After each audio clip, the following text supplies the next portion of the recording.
కులాలు వేరైనా ఒకే గ్రామానికి చెందిన ఇద్దరు యువకులు 5 ఏళ్లుగా ప్రేమించుకున్నారు. పెద్దలకు తెలియకుండా ఈ నెల 3న కులాంతర వివాహం చేసుకున్నారు. కులాలు వేరు కావడం, ఇష్టం లేని పెళ్లి చేసుకోవడంతో అబ్బాయితో కలిసి తల్లిదండ్రులు, కుటుంబీకులు ఇంటికి తాళం వేసి ఊరోజులు వెళ్లిపోయారు. ఇది తెలిసి తాను వంచనకు గురయ్యానని తెలుసుకుని తనకు న్యాయం చేయాలంటూ భర్త ఇంటి ముందు బైఠాయించింది మోసపోయిన భార్య. ప్రేమ పెళ్లి పేరుతో యువతి నైవంచనకు గురైన ఈ ఘటన వికారాబాద్ జిల్లా దౌలతాబాద్ మండలం గోక్ ఫసల్వాద్ గ్రామంలో చోటు చేసుకుంది. గ్రామానికి చెందిన బాధితురాలు అశ్విని వయసు 22. ఈమె తెలిపిన వివరాల మేరకు ఎస్సీ కులానికి చెందిన తనను బీసీ కులానికి చెందిన కొంగ బొగ్గప్ప వయసు 23 ఇరువురు గత 5 ఏళ్లుగా ప్రేమించుకున్నారు. ఈ నెల 3న పెద్దలకు తెలియకుండా ఇద్దరు కలిసి కులాంతర వివాహం చేసుకున్నారు.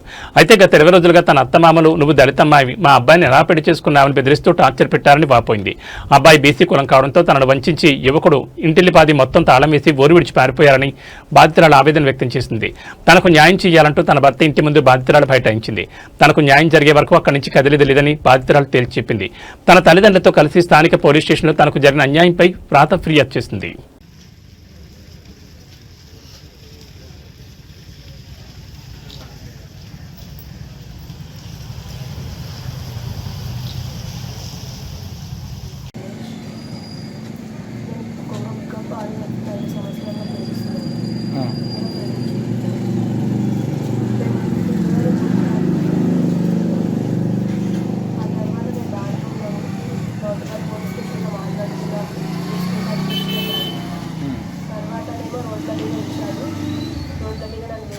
కొట్టారు.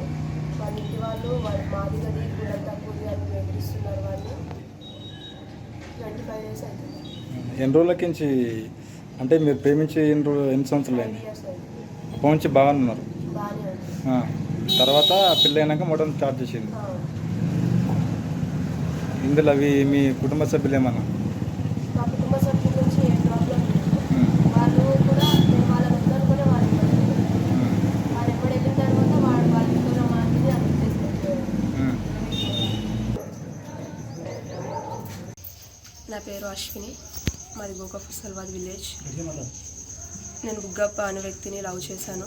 5 సంవత్సరాలుగా ప్రేమించుకున్నాము. ఫిబ్రవరి 3వ తారీఖున పెళ్లి చేసుకున్నాము. సికింద్రాబాద్ గుళ్ళో పెళ్లి చేసుకున్నాము. ఆ తర్వాత బాగానే ఉన్నాము. ఇక్కడికి వచ్చాము, మాట్లాడాము, వెళ్ళిపోయాము ఇక్కడ నుంచి.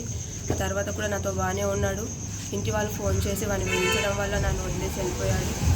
ఇప్పుడు నాకు కావాల్సిన న్యాయం జరగాలి.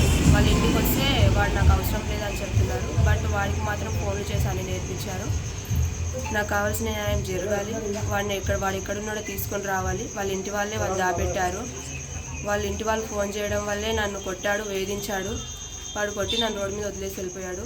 ఇప్పుడు నాకు కావాల్సిన న్యాయం జరగాలి. వాళ్ళ ఇంటి దగ్గర నేను ధర్నా చేస్తున్నాను. నాకు న్యాయం జరగాలి.